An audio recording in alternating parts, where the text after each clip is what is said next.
Hey everyone, you're listening to Partee Time, my golf story with Kevin Walsh and whatever special guest he has today. You can check me out on episode 9 of the podcast. Today I'm wearing Grayson clothes while I'm out practicing because I believe in look good, play good.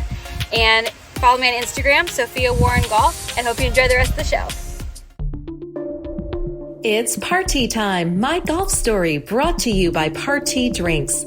Classically designed golf drinks for golfers by golfers. And the golf real estate pros Gene Walsh and Vince Visicaro. For your Southwest Florida real estate needs, check them out at suncoastdreams.com. Now here's your host, Kevin Walsh. Hey, welcome to the program. We have another good show for you today. We have Kelly Elbin. He is the podcast host of Musings on Golf. And if you really like interesting guests and good conversation revolving around golf, then give it a try. This is a first for us, a podcaster interviewing another podcaster, talking about what our goals are with our podcast. I've been upfront with you in the past. What we're trying to get at with It's Partee Time, my golf story, is we want to get to the core of golfers, find out what makes them tick. We want to recreate like Oprah's couch, if you will. And Kelly Elbin has been around the block. In many ways, he was born into the game, was a former communications director for the PGA of America. He's done a lot of things in life. He is very well connected. He's caddied for some of the greatest golfers of all time, Lee Trevino. That's a hint. I thought I'd also give you an update on the business. We're still not on YouTube right now because we got kicked off for reasons we don't quite exactly know. But I will tell you, whatever it was not untoward. This is a golf podcast. What could we possibly talk about that gets you in a bit of trouble? But we're still on Spotify, Apple, and other listening programs. Do me a favor, like the podcast, leave a review, and subscribe to it, because that certainly helps us in the best of ways. Big thanks to our title sponsors, Partee Drinks.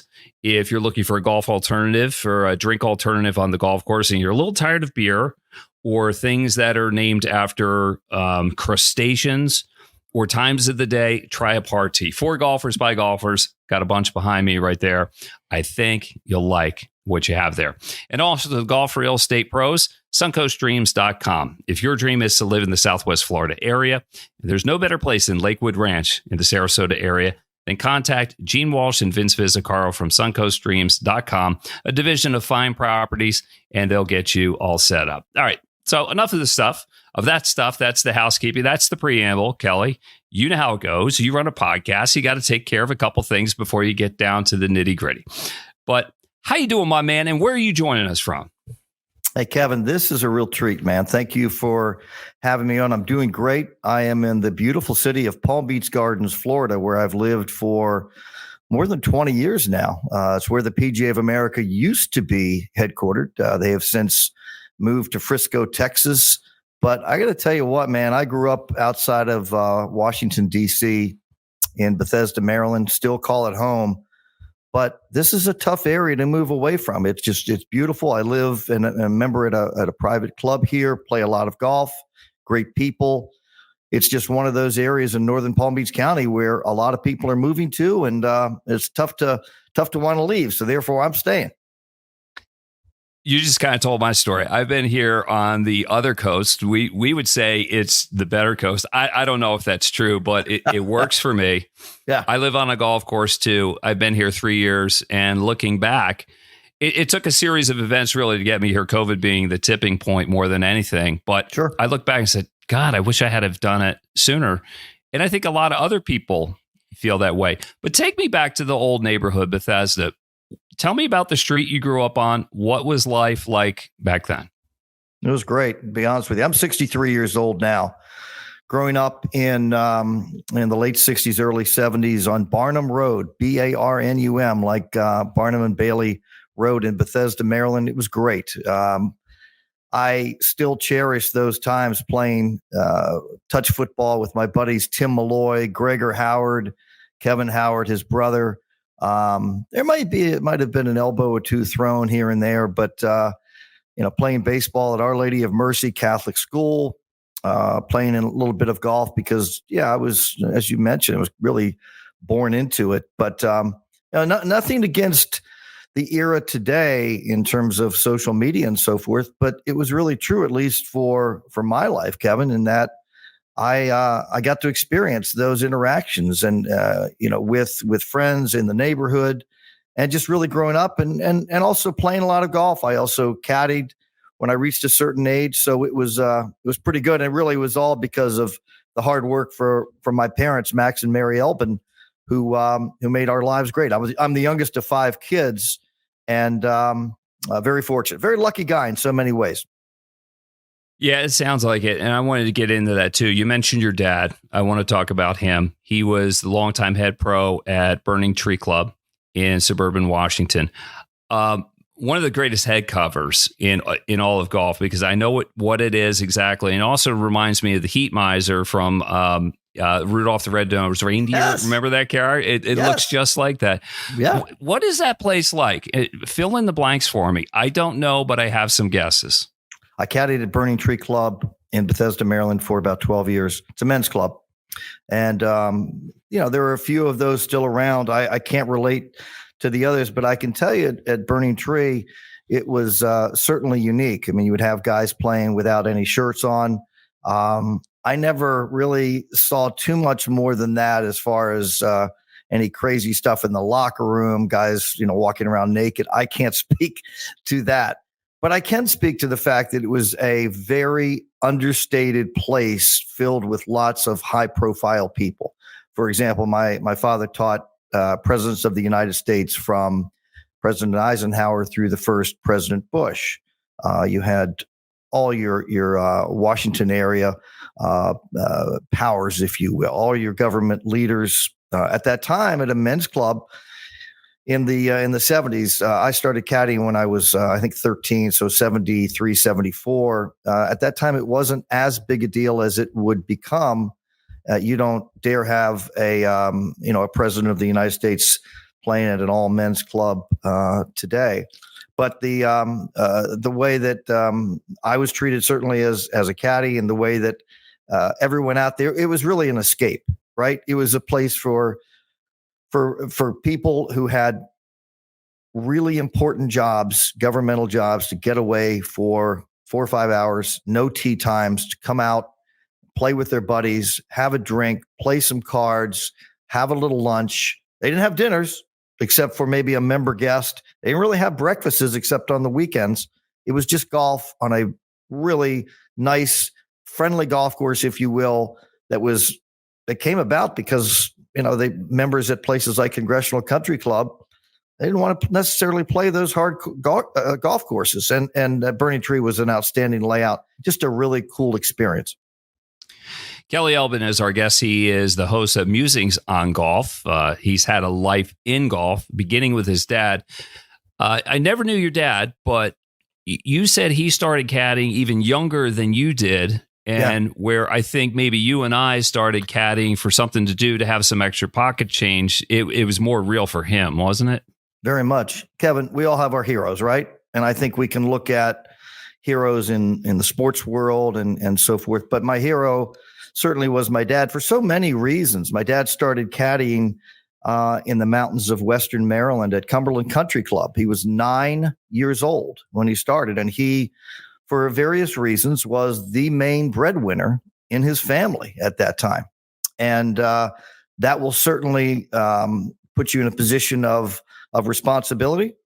And he went on from there, learned to play the game at Cumberland Country Club, and then eventually turned professional as a PGA of America member. But the one thing that my dad carried on when he started at Burning Tree was a caddy program. It was very important to him. So when I say that I caddied at Burning Tree and others, whether young schoolboy guys or older guys, there was a training program that was in place, because when you're caddying at a place like that, you sure as heck better know what you're doing. You sure as heck better know how to treat people. And my dad was really, I don't know if he was a pioneer necessarily, but the value of a caddy and how he treated people and how the members should treat caddies and vice versa was paramount to my dad. I talked with Tom Coyne about this, the author of many books, including A Course Called America, A Course Called Scotland, A Course, always a good called writer. Ireland. Yeah. Such a good writer, and one of the really interesting people in life. And we talked about our caddy experiences as young men, even before we were teenagers. I started when I was 12. And I think we had the same story in that we were exposed to grown men, maybe a grittier side of life and everything. Yeah. So it was a way to grow up faster and kind of see how everybody lived, the other side lived. Was that your experience too? Somewhat. This is what I will say. A couple of things. One, you see things in perspective later on. I was able to spend 4 hours with some very powerful people, people who others would have paid good money to have had the ear of those people for an hour. I spent 3.5, 4 hours with those people, and they paid me, right? And the exercise, as you well know, Kevin, on a golf course, the rolling hills of a place like Burning Tree. But yeah, also the second part for me, and I know for a lot of my peers, if you will, was that those interpersonal skills that you develop, man. I mean, you're exactly right. I gained confidence. I felt more comfortable because I was around older people.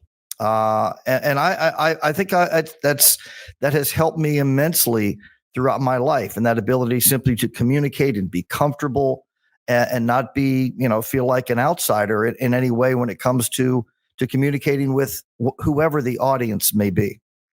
Same for me. I can go up to anybody at an airport, at a cocktail party, and just start talking. Yeah. And my kids look at me like I'm from Jupiter or something. Like, why are you talking to them? They don't want. And I'm like, you know what? Saying hello to people, asking them how their day going is a heck of an icebreaker. You never know where that's going to lead. And then the caddying opportunity then leads to other opportunities for you when you have to start working other jobs and everything. You have all that training to fall back on, don't you? You do. I could give sort of a modern example. My son, Ryan, who is 24, and Ryan worked at a club down here in Palm Beach Gardens, Mirasol, the golf club in Mirasol, 36-hole facility, very high-end place. And Ryan, while he grew up in golf, sort of, he really got to know and become comfortable with people and learn those interpersonal skills working on the range and bag drop for about 4 years at Mirasol. He is at 24. He's doing extremely well in the business world. Very good in sales. Very confident. My daughter, I would say the same way. Megan is 29. She went to she was in an art school effectively, and she was a really good singer. And while she hasn't taken that on and pursued that in her career, it has given her great confidence in what she does in her daily work. So, yeah, I just think there's so much value that comes with that. I think any time that you're around people, and certainly, Kevin, people who are, where you have to sort of be maybe a little bit more buttoned up, it's going to serve you well throughout your life.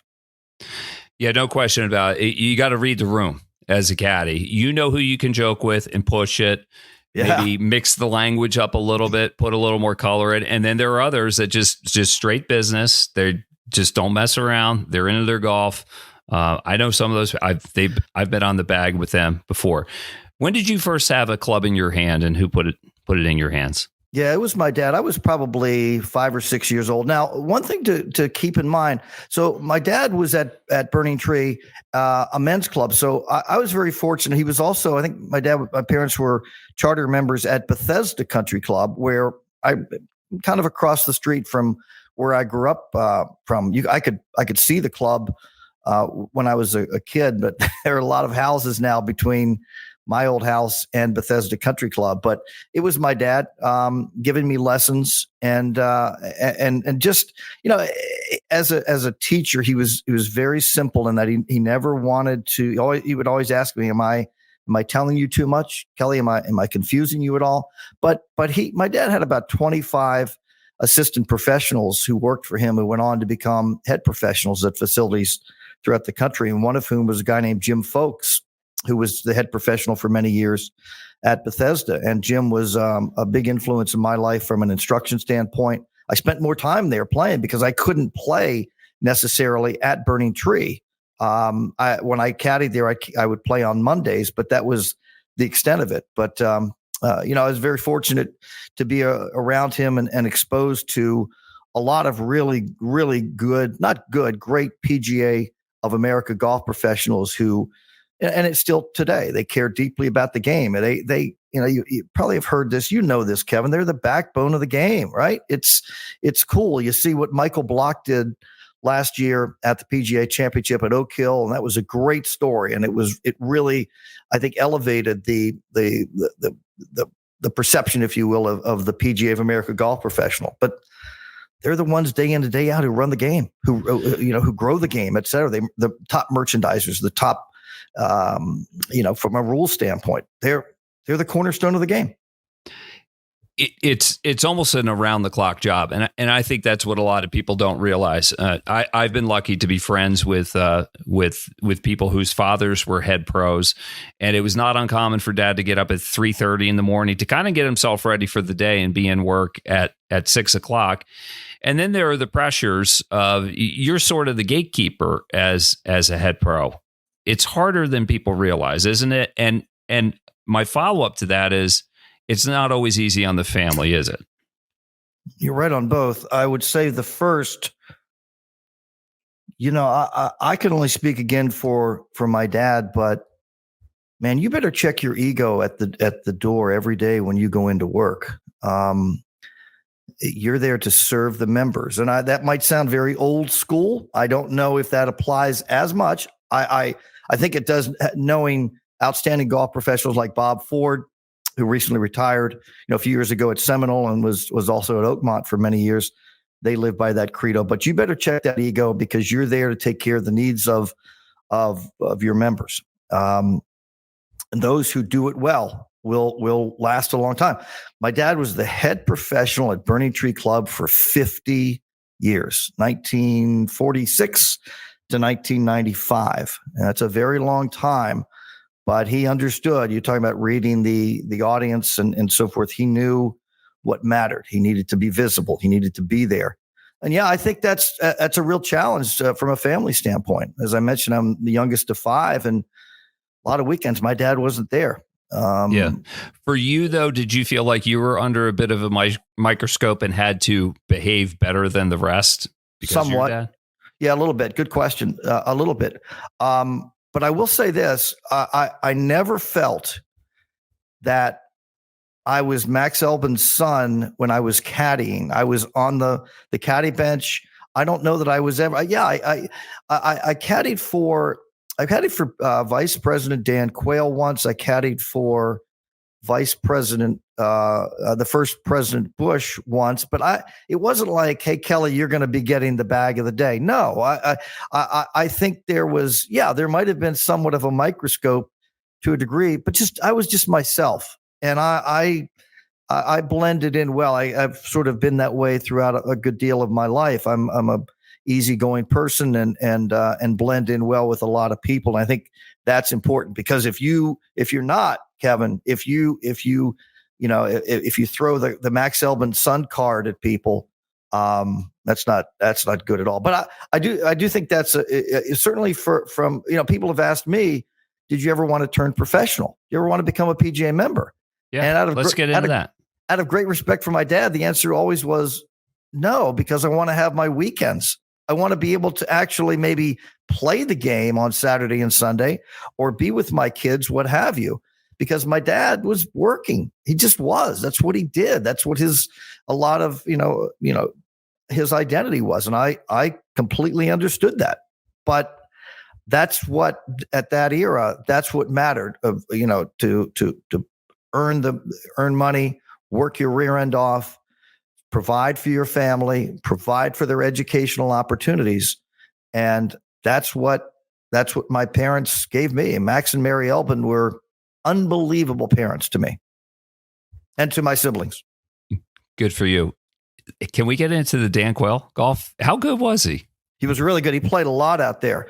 Yeah, he played a lot of golf out there. As a matter of fact, you might have wondered, how much he was really doing as vice president. But I'm not here to say that. But yeah, he was a good player. Played a lot of golf, very passionate about it. And he hit a lot of balls. There were a lot of Secret Service agent out at Burning Tree many times with the vice president, but nice man. And he very passionate about the game for sure. How about President Herbert Walker Bush, the elder Bush, right? Yeah, fast player. Loved playing quickly. Language. Was the profanity flying? Because I've heard that. I've got a story for you about him. Yeah, there was some of that, but it was really more of I want to get from A to B to C to Z as quickly as possible. It was let's move, let's play. I was very fortunate. He was good friends. Digger Phelps, former basketball coach at Notre Dame. President Bush put him in as what was called then the drug czar back when Digger retired. So I got to know Digger and played a caddy for Digger and President Bush, and just a really very likable man, and one who the Walker family. I mean, the history of golf there. Just a really special guy. But I'll say this again. It's interesting about Burning Tree, Kevin. It's an understated place, and I think that's why. I think that's a big part of why my dad was there. He always treated, whether it was President Bush or a new member of the club or someone working on the golf course, he tried to always treat them with great respect. You might treat the president certainly a little bit differently, but they were just there to play golf. It was all about the golf. Yeah, it was about the golf. Yeah. That's not the only place that's like, I'll give you some other examples of that. Yeah. Pine Valley is that way. Yeah, I bet. The country club in Brookline is that way. It's all about the golf. I mean, they're nice, the golf, but there's not a lot of extra stuff. And something is bigger than everyone. And that's the game and the history, especially at those places. Yeah. Same at Burning Tree. Is that about right? Very much so. Yeah. Like when my dad retired, they had a huge party for him. Tip O'Neill was there, and just I can still remember that day and the way he was treated and the way he treated others. I mean, there was just such respect. But I think there was just always respect. One of the interesting things that they do at Burning Tree is at lunch. Again, it's not a very big clubhouse. But at lunch, the tables are not circular. They're long, rectangular type of tables, kind of communal almost. And the idea is very simply that you should sit together. You shouldn't sit at 4 or 5 at one table and 4 or 5 at the other. Everybody sit together, particularly new members coming into a club. It's a way to get to know the other members, to not be intimidated by someone who's a high figure in the government, what have you, or some doctor and so forth. It's a way to be comfortable in a place which is all about getting away from the rigors of what you're doing throughout the week. And that's, I think, something that also makes Burning Tree really, really special. And that's the beauty of golf. As long as Harvey Penick said first, I repeat it all the time, if you golf, you're my friend.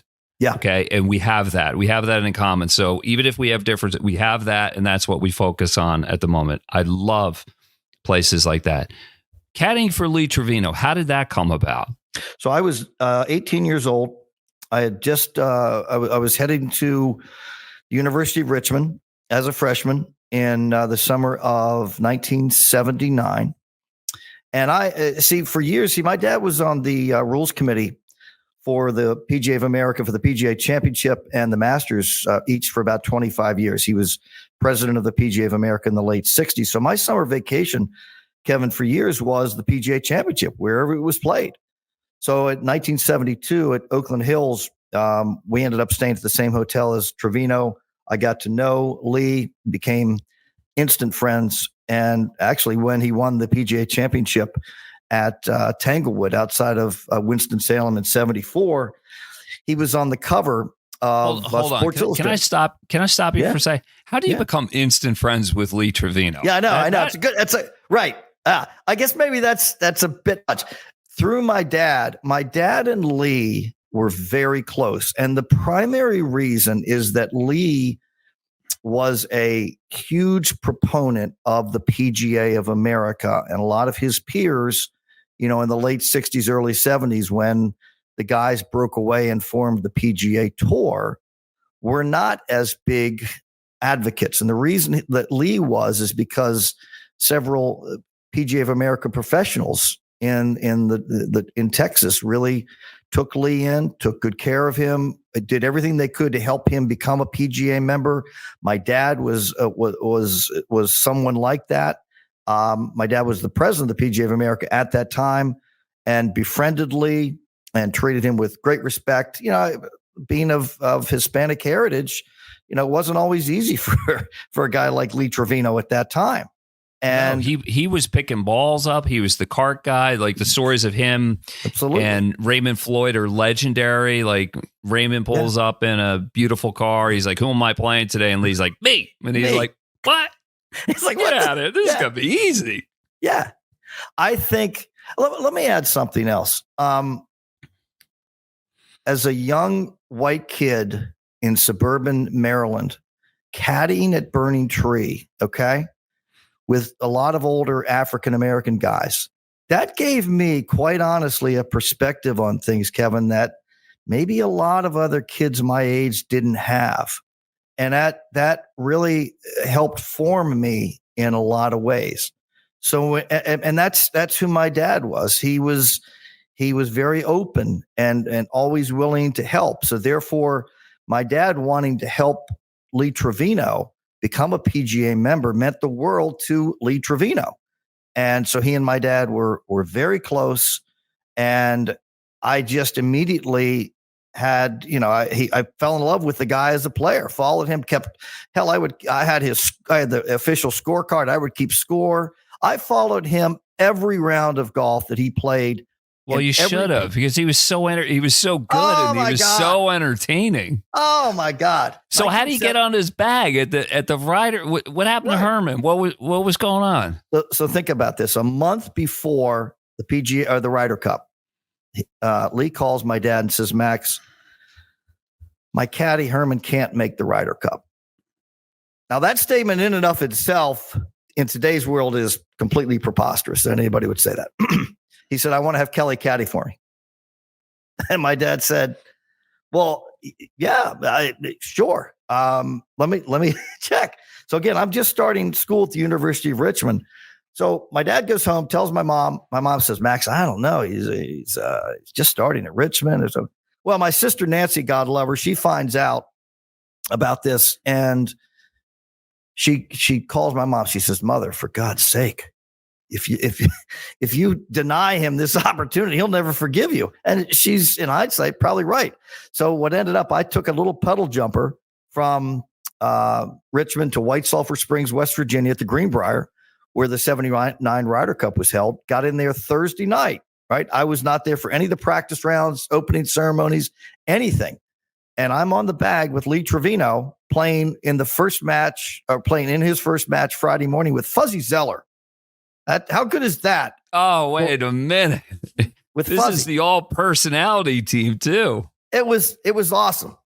They go out, they won that match. Now, what I remember, real quick, Kevin, it's one thing to caddy for members at Burning Tree Club. It's an entirely different scenario when you're caddying for one of the top players in the world, if not. I know. So are you pooping your pants? What's going on? I really was. I was. In fact, as I look back, I think I lost his 3-wood head cover at some point. I was really, really nervous. The one story that I like to tell early in that first match on that Friday morning, and by the way, there was no live TV. There was no I don't know that there was any TV coverage of Friday's matches. I think ABC had a couple of hours on Saturday and a couple of hours on Sunday. It was the first year that all of Europe came into the Ryder Cup. Jack Nicklaus had gone to Lord Derby, the British PGA, and said, "Look, for the long-term health of this event, you got to bring all of Europe in. It's becoming a global game." And he was right. So Trevino hits this drive. It ends up on a cart path. And it's kind of a rocky cart path. And he could have dropped it on either side. But if he drops it, it just kind of sinks down into some heavy rough. So he's looking it over, and he grabs the 6-iron out of the bag, and the crowd's murmuring, "Oh, he's gonna hit it off the cart path." And he hits this 6-iron and it just shoots up in the air.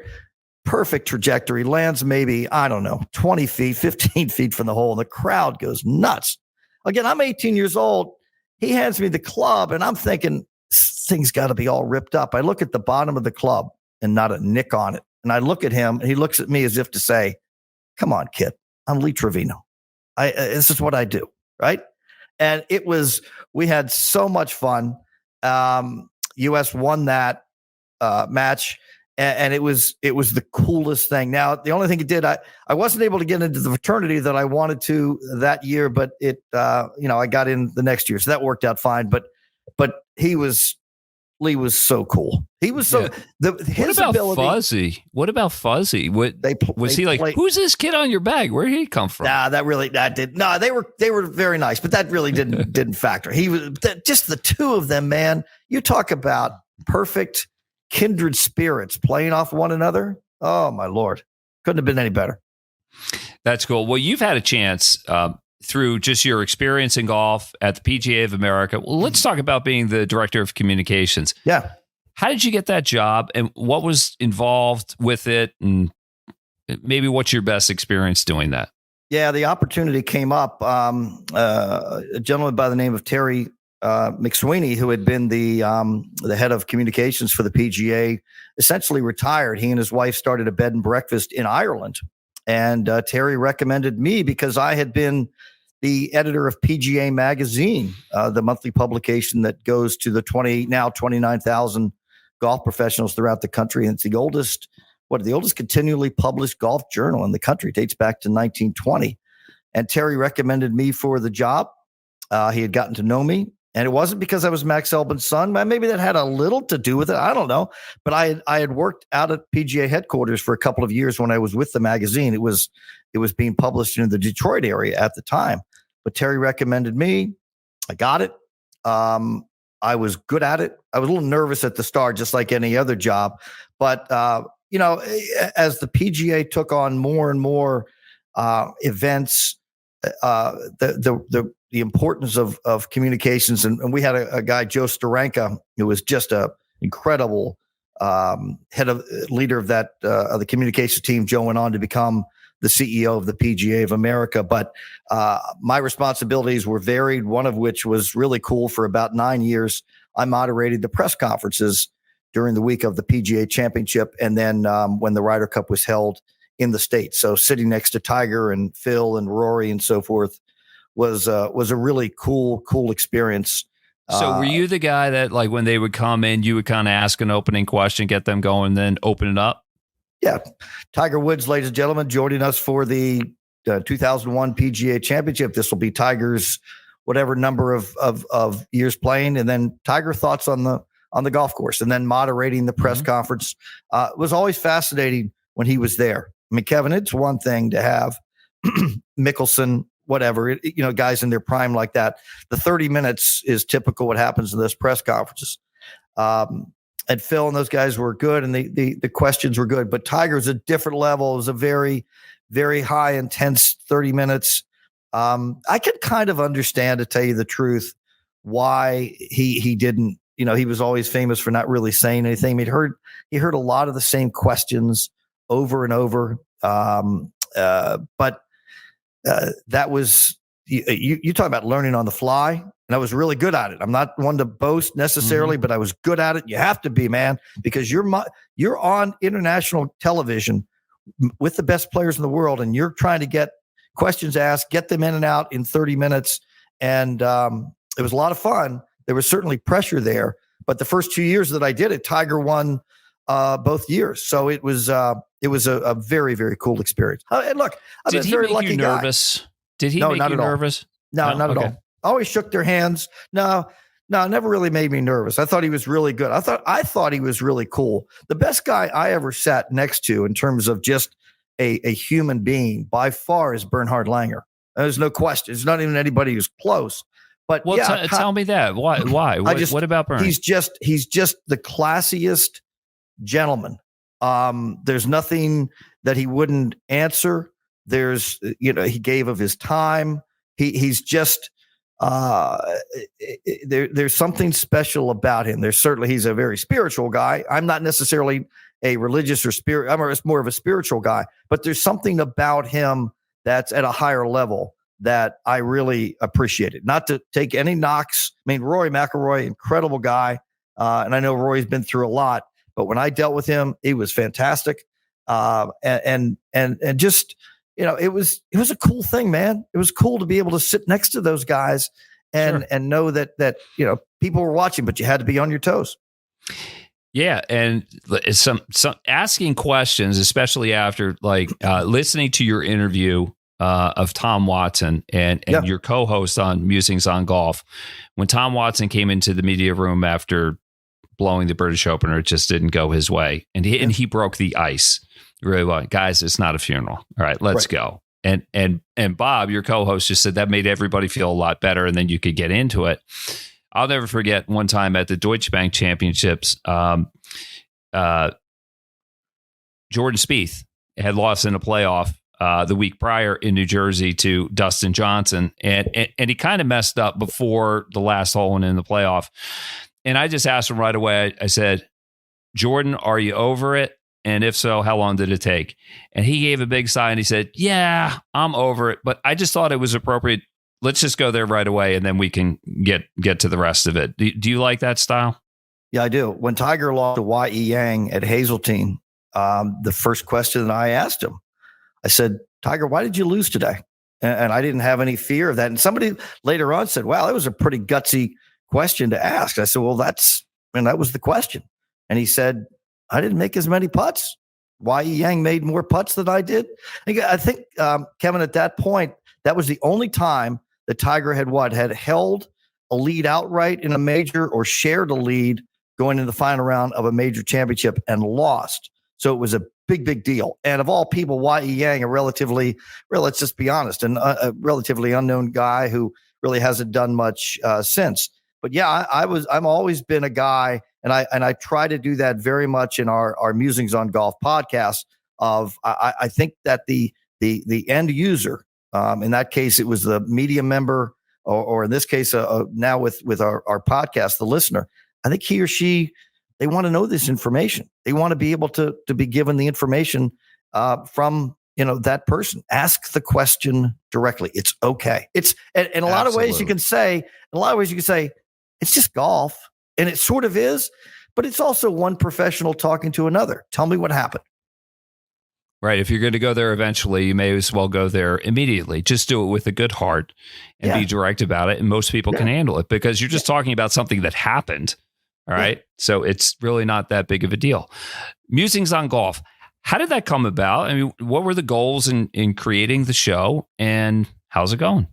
Quick background. It's going really well. Thank you. And going really well in terms of the the caliber of our guests. I mean, we've had, good Lord, who haven't we had? We've had Lee Trevino, Gary Player, and Bernhard Langer, and Tom Watson, Barbara Nicklaus, and Jim Nantz, just Hale Irwin and Lanny Watkins, and on and on. It's all about great storytelling. It isn't necessarily, Kevin, about what the live golf versus the PGA Tour. I don't think people want to talk about that. They don't. Not they don't want to talk. They can hear that so many other ways.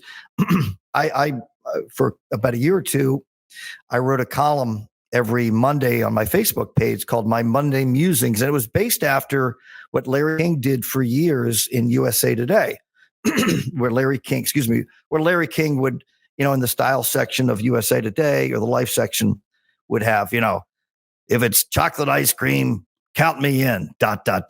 If it's just talk to Liz Taylor, can't wait for her next movie, ... Well, I did a takeoff on that, and I expanded on a few subjects, and it was very well received. I mean, it was, a lot of people liked what I wrote. I steered clear of politics, which I try to do in my daily life anyway. Focused obviously on sports because I was a sports reporter, so it's been in my blood for a long time. Movies, TV, and so forth. And Bob Bupka, Bob's a longtime golf, he's kind of the voice of golf, longtime radio guy. Bob's the guy you'd hear with Westwood One back in the day. Bob Bupka live at Winged Foot. Tiger Woods has just birdied the 13th hole. to take the lead in the third round of the U.S. Open. Bob Bupka live at Wingfoot. So Bob, who I'd known through the PGA. With a heavier New York accent. That was a very mid-Atlantic accent. It wasn't very good. Right. He's such a proud Bob Bupka. He's such a proud New England. Long Islander. He Sag Harbor. Yeah. Sounds the part. Shinnecock, the whole deal. Yeah. Bob, he's fantastic. He calls me and says, look, this is really good. I've been doing a podcast with another guy on kind of wrapping up the tour. How about if we take what you're doing and create a podcast out of it? So we did. And Jim Nantz was our very first guest. I've known Jim a long time. He actually, Jim did the voiceover for the video for my dad after my dad had passed away that was shown at the PGA annual meeting. Jim's a member at Burning Tree. Jim was our first guest, and it was called Musings on Sports. And anytime you can get Jim Nantz to be your first guest, that gives you some instant credibility. We did that for about a year. It went well. We kind of, both Bob and I are golf guys. And so we said, let's just make it Musings on Golf. So it's every Tuesday. We post it. We typically will do an interview with the guest. Zach Johnson was our very first guest under Musings on Golf. At that time, obviously, with the U.S. Ryder Cup team captain. And Zach was great. And that gave us, again, credibility strictly on the golf side. It's been great. It runs about half hour with the interview, and Bob and I do about 10, 15 minutes lead into that. So about 45 minutes every Tuesday. And it's growing. It needs to get bigger than it is. But as I mentioned, just the caliber of our guests. We just, if I may, real quick, Kevin, we just talked the other day to Rhett Evans, who is the CEO of the Golf Course Superintendents Association of America. And Rhett last month reached the summit of Mount Everest. And that 30-minute interview is one of the, in terms of inspiration and messaging from him, is some of the most powerful stuff I've ever heard. It's the most powerful stuff from any of our guests, but certainly incredibly inspirational to anybody, dealing with any type of issues, trying to overcome them. So great storytelling. What were his issues? Let's get into that. We got a moment. Yeah. What was he trying to accomplish aside from it? It was a bucket list thing. What was? Yeah. And by the way, you had asked me. What was the spirit behind it? Right. You had asked me about my goal, first of all, with Musings on Golf, is just to be able to provide listeners who are passionate about the game of golf with an avenue to hear great storytelling from a wide range of subjects, if you will, in the game. People, whether they're players, officials, what have you. But Rhett, he's run he's competed in 4 Ironman triathlons. He's scaled a number of Mount Kilimanjaro, a number of mountains, but it was always his goal to go to Everest and climb. And he did it, but it sure as heck wasn't. It sure as heck wasn't easy. As a matter of fact, during the week that he reached the summit, 3 people died, and 2 of them he saw as they had passed away. And that's part of what made that interview really, really powerful. I'm impressed with people like that, because you asked what it was a mission for him. He wasn't going to fail. He was going to get it done somehow. And his message very simply was, hey, if I could do this, there are lots of issues that people have in life. Just believe, prepare as best you can, persevere. You can get it done. I'm looking forward to listening. I've liked all the ones that I've listened to thus far, and I like the contrast with the golf. Instead of the blow by blow of golf and everything, just the fact that somebody that's a superintendent that dreams about other things and does other things. When I hear golfers like Jack Nicklaus talk about fly fishing, I can't get enough of that, because now I see him in a different light. Sure, and because it can't just be golf all the time, but golf is the anchor of things. Tell me a great golf story, Kelly, that you've told over dinner before, over beverages, whatever it is, that always seems to get a great response from people. I told that one about Trevino. Let me answer this. I'll think of it in a second, but I want to tell you one. You talk about golf being the anchor. One of the questions that we ask, Kevin, on Musings on Golf is, if our guests is if you could have three people who you would play golf with, whether living or deceased, who would they be? Who would they, and where would you play? You know, a lot. It's a question's been asked, I'm sure, a lot, right? And so you get the answers I play with Jack and Arnold, and we play at Pebble Beach and blah, blah. Well, we had Scott Van Pelt on from ESPN, and Scott's, he was with Golf Channel for many years, very passionate about the game, and he was a great interview. And then when we got to that part of it, he got kind of emotional, which I think is, you learn a lot about people that way. And Scott said, well, my dad died when I was 21. And he said, I lost my dad, and then my stepdad and my grandfather I lost in like a 3 or 4 year span. And I could tell Bubka on the other side, he was tearing up, and he's telling this story about I would play with them at this 9-hole golf course in Lewis, Delaware, and we would grab a case of beer and go and play. And I thought that was one of the coolest things I'd heard when it came to my show.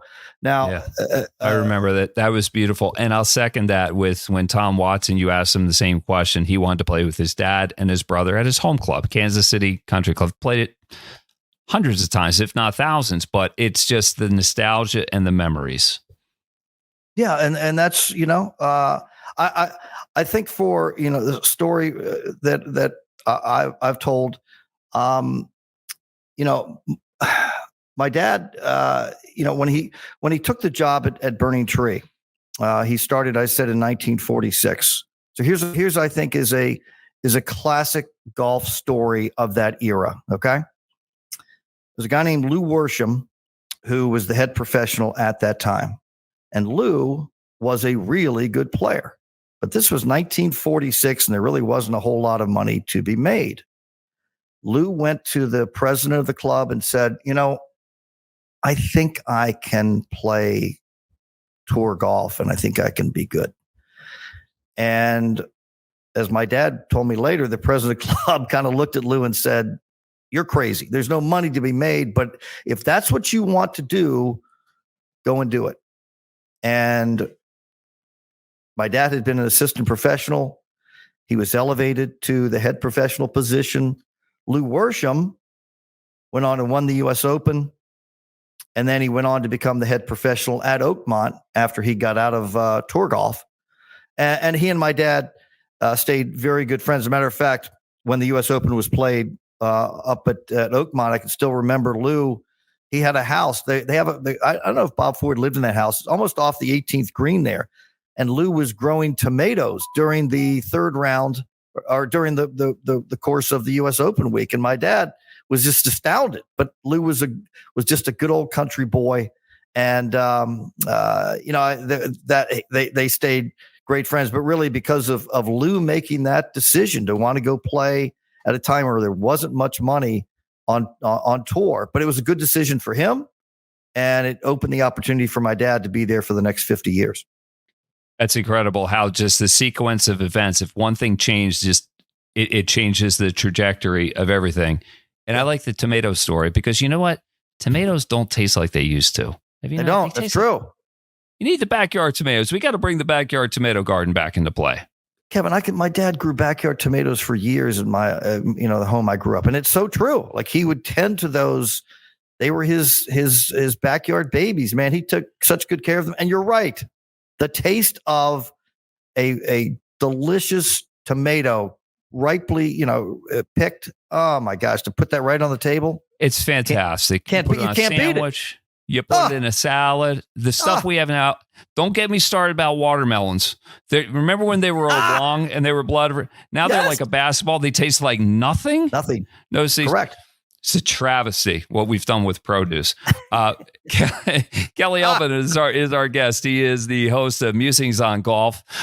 Big thanks to him for joining us, and also a big thanks to the golf real estate pros from suncoastdreams.com, Vince Visicaro and Gene Walsh. If your dream is to live on a golf course or in a golf resort community in the Southwest Florida area, nobody better than those guys. Check them out at suncoastdreams.com or call 941-220 4,000. And also a big thanks to Partee Drinks, the title sponsors. If you're looking for a beverage on the golf course that's not a beer, not a drink named after the time of day, and Partee is a drink for you. Kelly, I told you I'd keep you for a half hour. We've gone over that. Sorry about. I have two questions left for you here. Please, sure. Tell me something. As a voice of golf, and I would say like a conscience of golf, having grown up in it, the game has changed a lot. There's music on the golf course. There's drinking on the golf course, which is good for my company and everything. But are you okay with that? Or are you more old school where you just play and there's silence and the only chatter is in between shots with your friends? Help me. I'll answer that by saying both. So I'm a member at East Point Country Club here in Palm Beach Gardens, big 36-hole facility.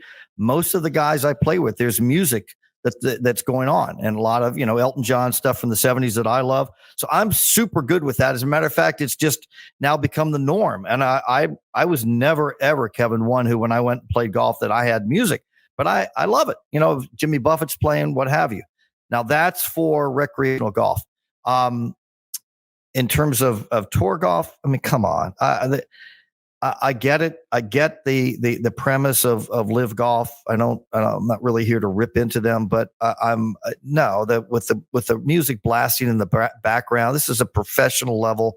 No, it doesn't do it for me. It's very different. It's the same game, but it's very different. Again, that when my dad was president of the PGA of America, that's when the tour players at that time, Arnold, Jack, and Gardner Dickinson, some really tough guys at that time, broke away and formed what became the PGA Tour. So I can certainly relate to what's going on with live golf, and that you want it to be something different. I get it. But it's not new. We've been down this road before. There are some fundamental differences, but it's largely the same. It is. And with when my dad was the president of the PGA, television was coming along, and Roone Arledge and ABC were dangling a lot of money at these players, and understandably so. They had airtime they wanted to fill, the advertisers and so forth. And the guys, playing on tour felt like, hey, these older time club professionals, why are they the ones who are dictating where we can and where we can't play? And that eventually led to them moving away from the touring and forming the PGA Tour. Today, there's similarities. Yep. And you've heard this, man, they better get this figured out, because it is not good for the game. Look how exciting that was to see at the US Open, no matter who you were rooting for. And I wasn't rooting against Bryson DeChambeau. I was certainly rooting for Rory McIlroy, but life goes on. But it was compelling theater, and you need more of that. Golf is a niche sport at the elite level. There's only so many people who watch golf. And if you have it fractured, divided, and you have some really good players who aren't playing on the PGA Tour every week, it hurts the game. Well, they're eventually going to merge. They have to. I mean, it's just a question of when. Probably the sooner the better. All right, final question for you here. This is the deepest one of all. Where would you be in life without golf? Yeah, I would be a sports writer. I was. I was the statistician for the Washington Redskins radio network for 3 seasons. So to be able to sit next to Sam Huff and Sonny Jurgensen as a kid growing up, listening to them, and then sitting next to them doing stats. I was a sports reporter coming out of college. So I would have continued in sports in some capacity for sure. It's always been a passion of mine. I enjoy it. My Redskins, my Commanders, whatever you want to call them. It's been 30 years in a very bad location with a guy named Dan Snyder having owned them, but that's over. And the guy who owns your Sixers is now owning the team with Josh Harris, and hopefully that will begin to turn some things around. But yeah, I'd be in sports in some way, but not necessarily golf, but definitely sports.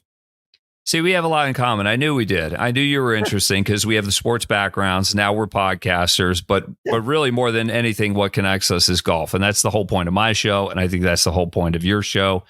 And when you can express your love for what golf has done for you and share good stories about people that we've come into contact with, I think that makes for compelling listening and watching. And I'm going to keep doing this until they kick me off the next format.